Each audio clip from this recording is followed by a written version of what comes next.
Another 2 days of G1 Climax 31 action. We're trying to find Max the Max has finally passed, and we look forward towards the rest of the days to come.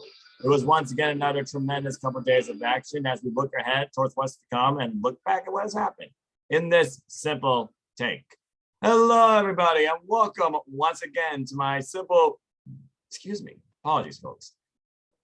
My simple YouTube channel, where once again I'm happy to be here with you to give you a simple take as I continue to bring my simple outlook and coverage of the G1 Climax 31, where we are trying to find Max the Max.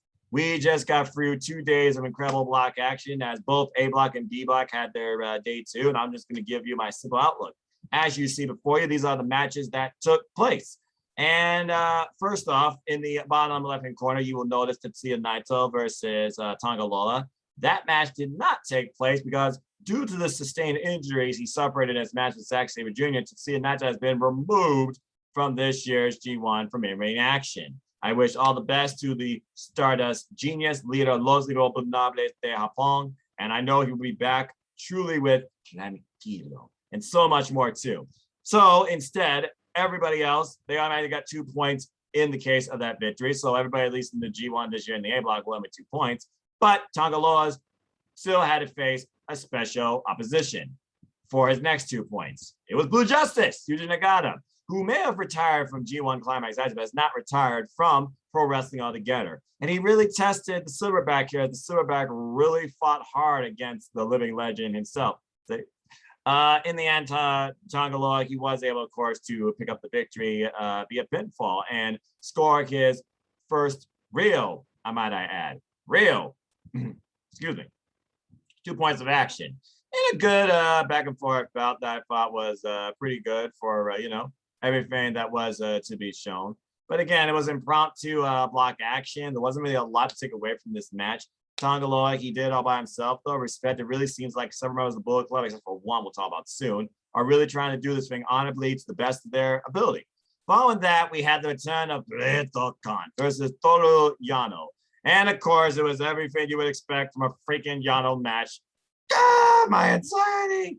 As of course, Toru Yano pulled out all the stops, from the different spread and spray, to the turnbuckle delay, to a near count-out victory, to try and even get tape on himself. But it seemed like Great-O Khan was here not only for revenge, but to outsmart Yano again at his own game. At one point, literally Yano, who was trying to handcuff Great-O Khan to the barricade, failed to. It was Great-O Khan that was able to handcuff Toru Yano to the barricade, but somehow he found a way to break the barricade apart to get to the ring before the 20 count.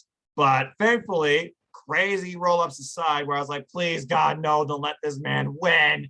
Great-O Khan finally overcame the madness of Yano and found the formula to victory with the Eliminator and pinning Yano for the 2 points in what was one of the longer matches tonight that should not have been that freaking long.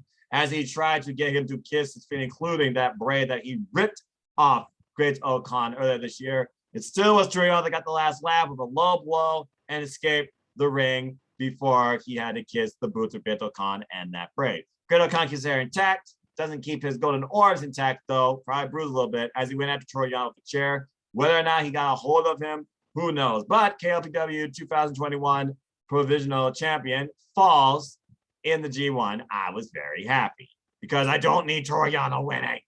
But I digress. While Khan is still probably fuming. But hey, at least he beat him.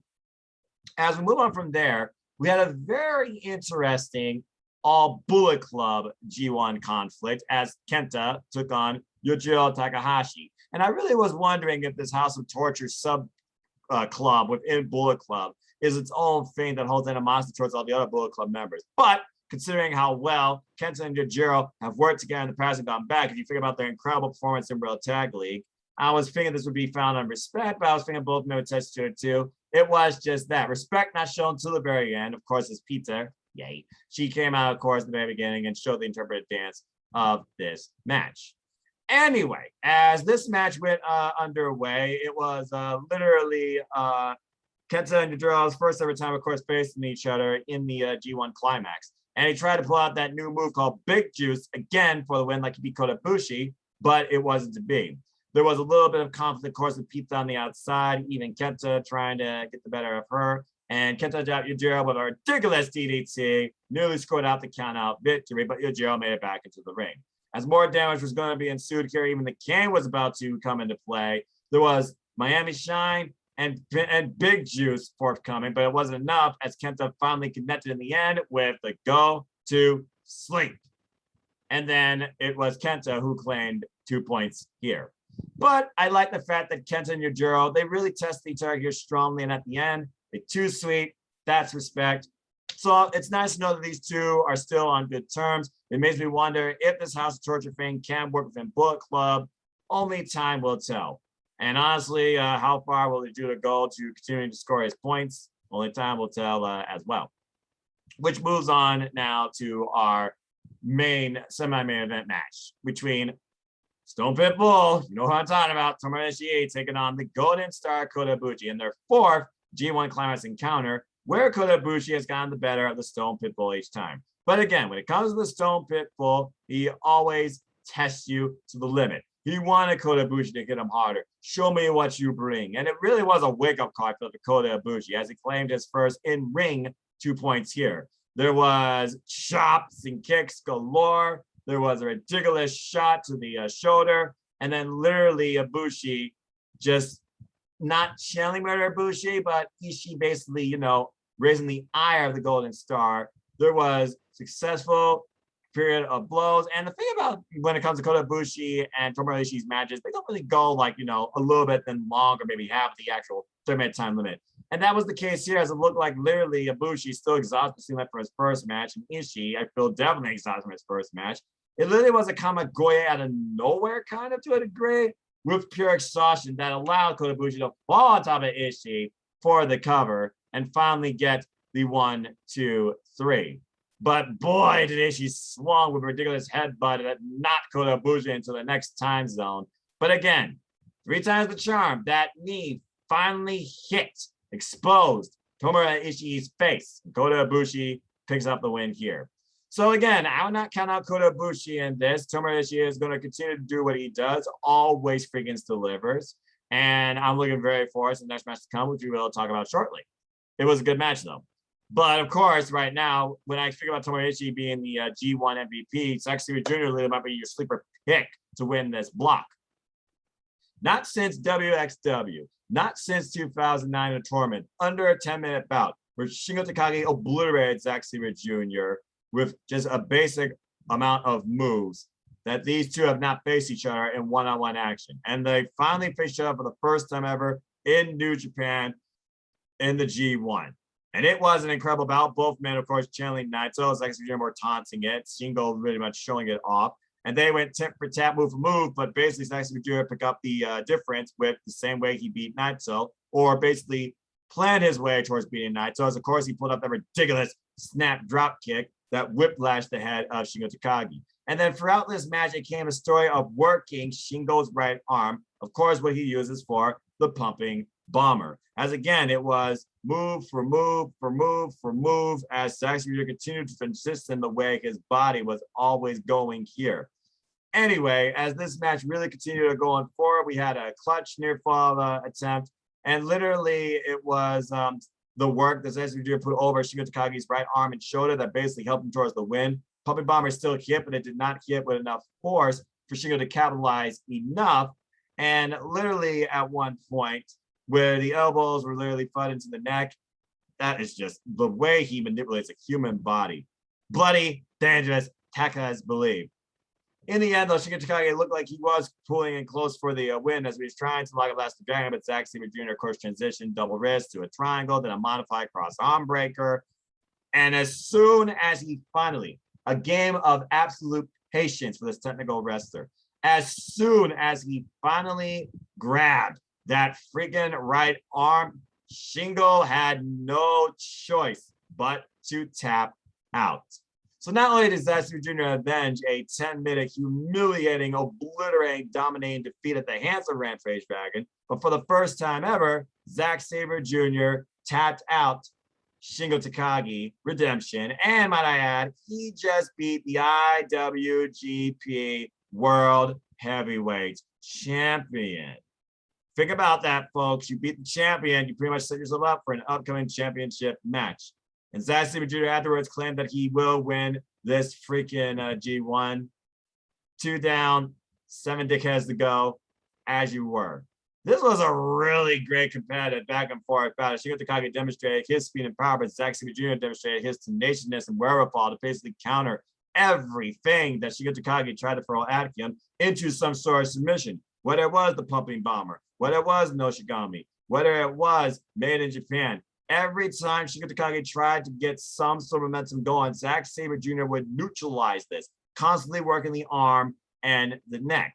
And again, he came close last to the Dragon, but again, you literally gave your right arm. That was it. Game over. Really good match. Good stuff as the A block, being known basically as the block of death.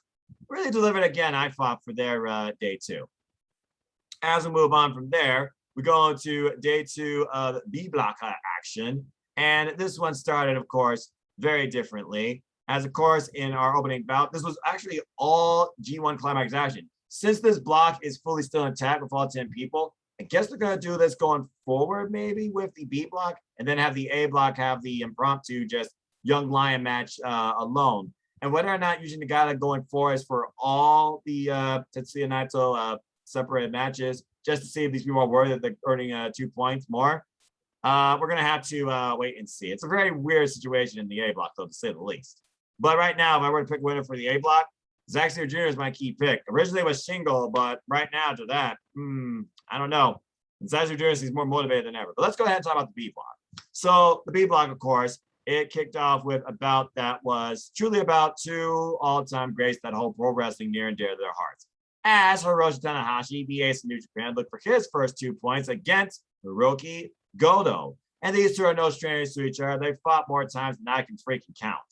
In the end, though, it was the resourcefulness, basic wrestling, might I add, the resourcefulness of the ace of New Japan that allowed him, of course, to, excuse me, get the win here. And Hiroki Goto was shocked because Hiroki Goto was this close to literally getting the man trapped into the GTR, but it was not meant to be.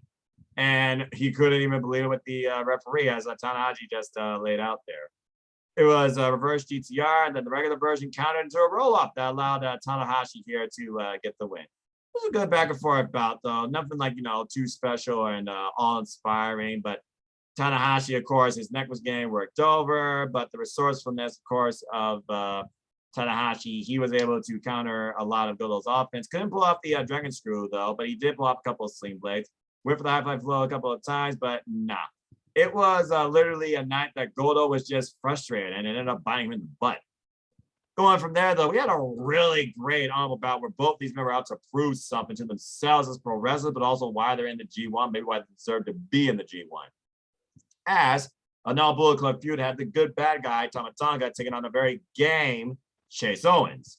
As Chase Owens tried to pull out everything here, there was no shady tactics. It was an honorably clean fought bout. A lot of explosiveness as Tonga would attack the right arm, of course, that, of course, Chase Owens uses for the dual highs. The hammerlock short arm lariat. But it was Chase who was working the legs of this match. So both men coming in here with very different strategies.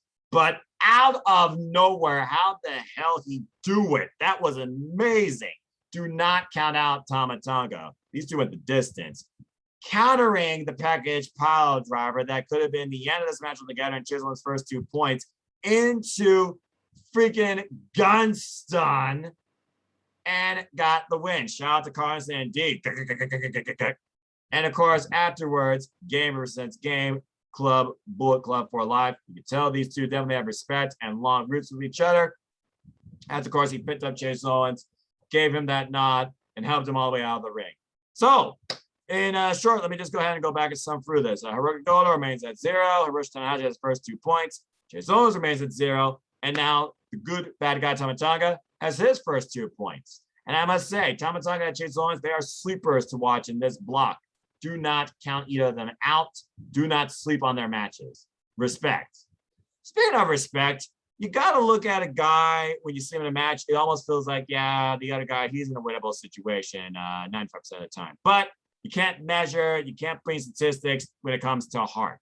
As the heart and very good resourcefulness at times here of the headhunter Yoshihashi took it to the Imperial unit, as he's called in the United Empire, Jefu Kabu. And there were a number of times here where literally Yoshihashi was trying to outsmart Jeff Cobb. He even fooled him with a bit of a distraction, diversion, direction, and pulled off turn on Laird. He even pulled off Karma. But again, as soon as Cobb got his hands with Yoshihashi, bad landings off those snap suplexes. And of course, rebounding off a spin cycle, pinfall, then the Arimushi moonsault. Again, big men should not do that. The wrestling IQ of both these men, though, was definitely on point here. As he tried to go for Tour of the Islands, it was, of course, countered at one point. And then we had a powerbomb attempt here twice, only for a freaking destroyer to follow. There was at least 2 moments where I thought literally Yoshihashi was going to win this, but it was not meant to be. As, of course, eventually, the Tour of the Islands, it was hit for the attempted Karma for a roll-up, but Yoshihashi falls to Jeff Cobb, and Jeff Cobb right now, he remains unblemished. He gets his next 2 points and currently has 4 points right now. With Great Khan being the only leader, might I add, in the A block with 6 points. Right now, this G1 is literally all United Empire.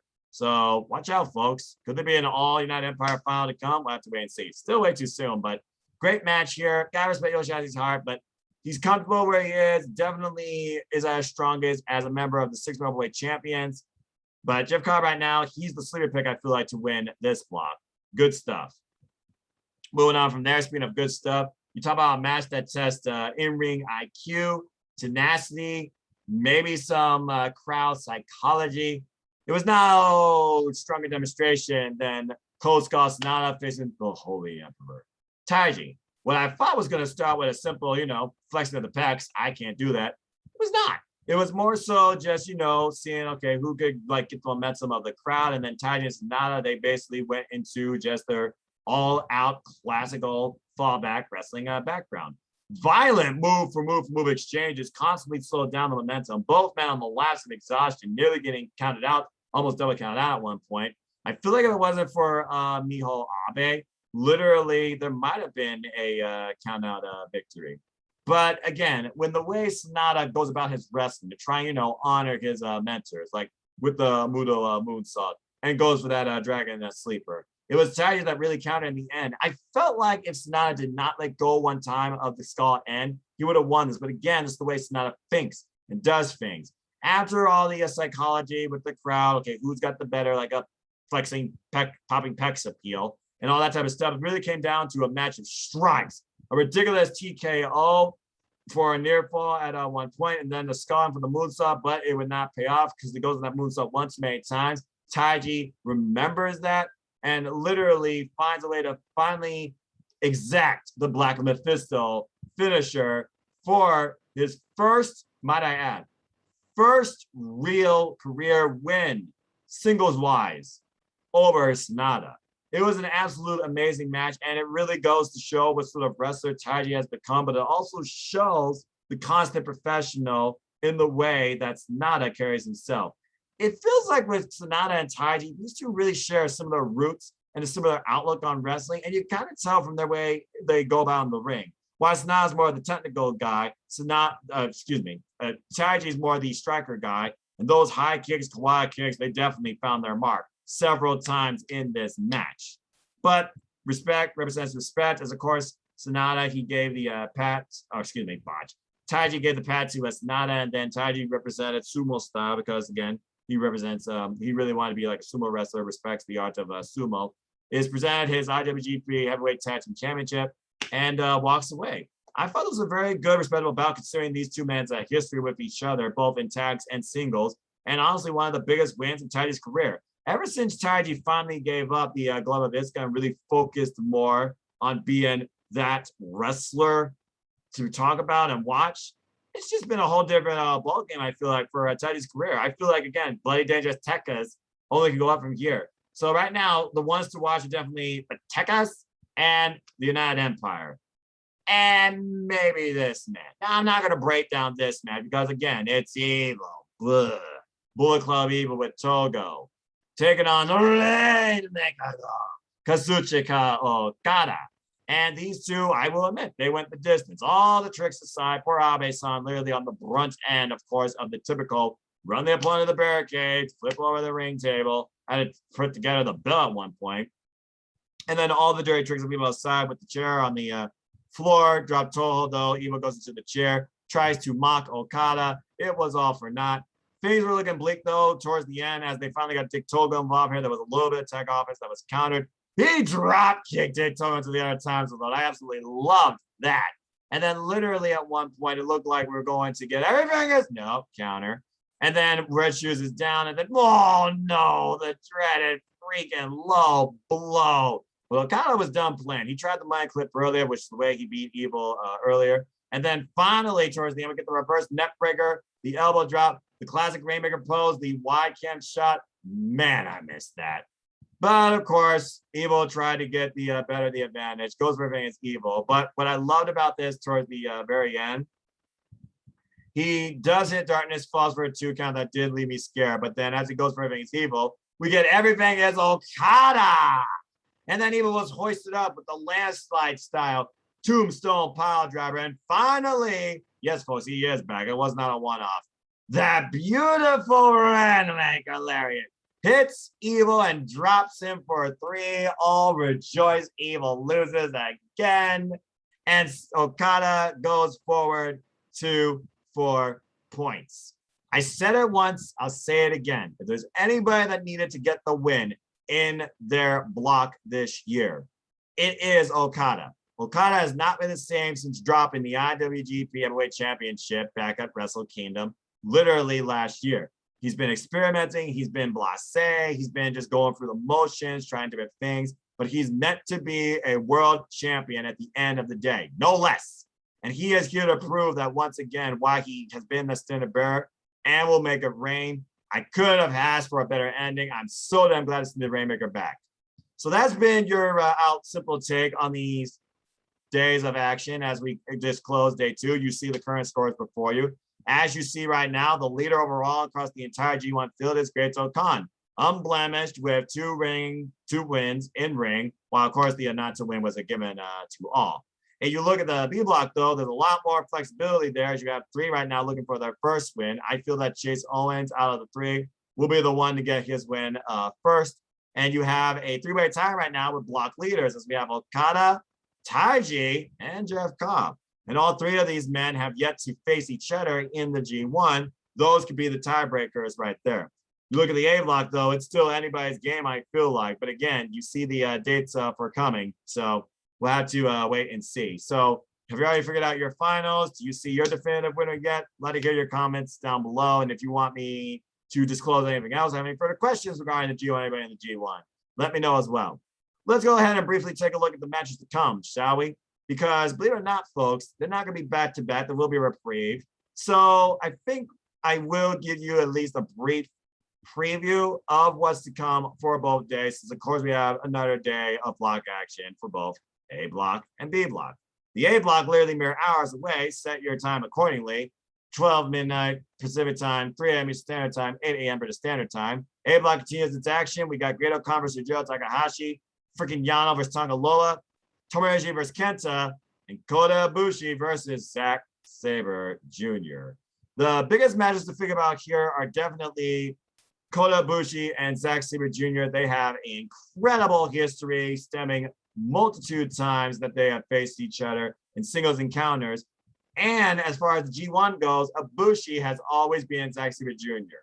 As Zack Sabre Jr. overcame one-time loss, humiliating loss to Shingo Takagi from a different company, can Zack Sabre Jr. finally overcome the Golden Star, Kota Ibushi? We'll have to wait and see. With Kota Ibushi right now being 2-1, Zack Sabre Jr. being unblemished, is this the first loss on Zack Sabre Jr.'s record? And is this the first win that really propels Kota Ibushi's momentum and self-confidence forward towards maybe accomplishing history again? We'll have to wait and see. I also would like to point out that before these G1 matches, we will be getting back to Young Lion showcasing as Mato Wato will be taking on Kosei Fujita in our opener. And I feel this is going to be a fun match. And again, after being punished by Sho, Master Wato is going to bring a much more respectable bout, an honorable bout with Vegeta. Vegeta, though, you best be ready and watch out for the way of the Grandmaster. That's all I got to say about that. We also, of course, will have Shingo Takagi taking on Yuji Nagata. Probably a good way to get Shingo Takagi's maybe mind back in the game. As again, folks, this was the night you were supposed to get Naito over Shingo. Naito get well soon. The biggest thing about this, though, Shingo Takagi is representing himself in the G1 as the IWGP World Heavyweight Champion. To this day, no world champion in the G1 has won the G1 themselves, let alone, you know, they're blocked. They've come close. Okabe and the closest. When Chris Chanda was alluded to, it's a double whammy of you're that target, but you also put this pressure on yourself. Can you do this? I feel like professional wrestling is that profession that gives probably people the most anxiety. And the fact that he's the champion here and only being targeted, but raising himself to that standard, I feel there's even more pressure on Shingo Takagi here. So facing somebody like Yuji Nagata will probably, I think, really square away Shingo Takagi's head. But this should be a fun bout. If nothing else, it really will test Shingo Takagi ahead of his next G1 Climax bout. Great Khan Yujiro Takahashi will renew hostilities. Great Khan unblemished Yujiro Takahashi. He is 2-1. This will be their first time ever one-on-one singles encounter. And will we see the Eliminator once again claiming our victim, or will Yujiro shock the world again, beat the block leader, and overcome the Dominator? There's not much more to say about this match. You just got to wait and see. If you really want to see how well these two do clash with each other, go back and watch the World Tag League. That's where most of the time these men literally bouted with each other. So we'll have to wait and see. I'm not even going to talk about Toru Yano's Tonga Law because the only thing that needs to happen, Toru Yano needs to lose. Toru Yano has been a foreign in New Japan Pro Wrestlers side since I don't know when. I get it, it's Bullet Club, but I have no problem with GOD. They are the freaking OGs. And again, while Tongalo earned his first victory via forfeit, he wants to get that literal victory here. So I can only hope that he does pull off 8 shit and drops Toru Yano where he stands. Go to 4 points. And of course, you know I love the Stone Pit Bull, but Kenta and Tomohiro Ishii both share that never strong style, never give up, never say die attitude and mentality, both being former never weight champions. Tomohiro Ishii 1-2 in the G1 right now. Kenta is 2-1. They have 2 previous singles encounters with each other, and Kenta has won both of them, but it's their first time under the G1. You can look at all the statistics all you want, but I feel like in the G1, whether it's the venue or the event itself, it's always a different ball game of what to expect from your opponent and what you should bring yourself. While Tomohiro Ishii only has 1 win under, you know, because again, he doesn't have like an in-ring win. Kenta has an in-ring win as well. And I saw these two when they faced off in the Neverweight Championship back at Royal Quest. That was so damn good. I feel like here, though, that Kenta is probably going to repeat what he did before, but this time he's going to do it all on his own. He's not going to have GOD in his corner. I think Kenta is going to get the better of the Stone Pit Bull again, but this is going to be a good, tough test. And as I already alluded to, Kota Ibushi, Zack Sabre Jr., this could be the definitive decider towards who wins the A block, in my opinion. If Zack Sabre Jr. beats Kota Ibushi, I think you're looking at your winner of the A block. And that's all I got to say about that. Which then leads me briefly towards what's to come on the 29th, the next day of B block action, as we look at both days for day 3 of G1 Climax. And again, the B block literally just gives you G1 Climax action, straight up. We have Taiji versus Evil, Taiji 2-0, Evil 1-on-1. This is their first ever G1 Climax encounter, with Taiji being the one that used to go with all the shenanigans, from the mic to the glove to the cabling to, well, I guess he still does the choke. Can he overcome this outside noise and influence of Dick Togo and all the shenanigans that Evil brings as well? We've seen Zack Sabre Jr. do it. Can his partner and Takas do it here? I would not count him out. We also, of course, have Sonata versus Chase Owens. Sonata 1-on-1, Chase Owens 0-2. As Chase Owens looks for his first win here, he takes on last year's block winner, who is already off to a better start than last year in the Cold Skull. So will it be a Skull End or a Jewel Eyes or a Package Powder or something as a simple roll-ups? Both these men, amateur wrestling backgrounds, that give one of these two men their first 2 points to come. These two really haven't had like much history with each other when it comes to interlocking in New Japan as well. Very curious to see what this bout brings. It's a sleeper for me. And then we have about, that is no stranger to each other. Hiroki Goto 0-2, Jeff Cobb 2-0. Single record in G1. They've only met in one other previous G1. The winner was Hiroki Goto. This is a whole different Jeff Cobb. This is not the Jeff Cobb out to showboat and represent himself to the fans. This is a man out just for himself to win by any means necessary. And strictly more so, it'll be by his power. Excuse me. It was a never overweight championship defense back in 2018 and a G1 victory in 2019 right now that Hiroki Goto has the momentum in his favor. But Goto right now, he's butt-kissed. He has a goose egg. And looking at this match, I would not bet against Jeff Cobb in this block, like I said. He right now truly feels like a sleeper pick to win this thing. He has yet to have that definitive match, in my opinion, though, it's still coming up, that I feel will determine the B block winner. We then have the ace of New Japan, Hiroshi Tanahashi, renewing hostilities with the good bad guy, Tama Tonga. And I'm pretty sure this might be the first match where really we see Jao come into play here. And again, in the previous time that Tama Tonga was in the G1, he did beat Hiroshi Tanahashi. But since then, these two really have not faced each other in singles action. So with that being said, Gunstun out of nowhere could definitely surprise us, but we see how resourceful and how much counterintuitive the ace of New Japan can be. Could you count that maybe into a sling blade and then go for the high five flow and hit it versus crash on knees? Or has the ace peaked with crash and burn? And could we be looking at, oh, I don't know, a future challenger for the IWGP United States Championship? Just saying. And then, of course, in the main event, we have a match that will be all the heart, but Kevin Kelly says winnable. Sometimes I don't like hearing that, but I gotta agree. But I feel like Yoshihashi's really going to test himself against the Rainmaker here. And Okada will expect nothing less. As Okada 2-0 will take on Yoshihashi, who is 0-2. And every time they meet, they've only had two other singles encounters, one of them being a previous G1. It was, of course, Okada who picked up the win. Again, while Yoshihashi owns 6 men tag team matches, he brings incredible heart. He brings great wrestling in-ring psychology. He brings incredible tenacity. But again, with Okada back to true form as the Rainmaker, I see this probably just weighing out. But regardless, you gotta think Okada's gonna get the win here. And that's really all I have to say for now as we look at the G1 Climax action coming up. So let me know your thoughts. What matches excite you? Do you have your block winners? Like I said, what do you think will be the excuse me?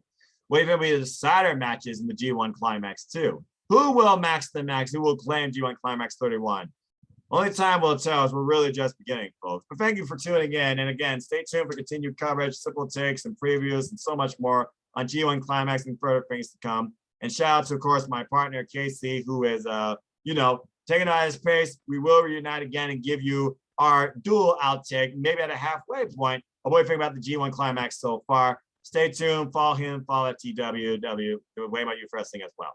But if you want to know more about me, know this. I'm just a simple man and a lifelong fan of professional wrestling. Follow me on Instagram or keep following me on YouTube or follow me on Twitter. And in Foster 1916 for all things wrestling. You saw the logo. Shout out to ATW Family on Twitter. We'll be back, of course, with another ATW View very soon. And there's much more professional wrestling content to come through this forum, No DQ, and so much more too. As always, I like to close. There are no winners, there are no losers, there are no bears. They're just fans with opinions for this passion we all share. So at the end of the day, folks, support one another and respect each other. And just enjoy life and enjoy wrestling. Simple as that. Professional wrestling. Never been a better time to be a fan.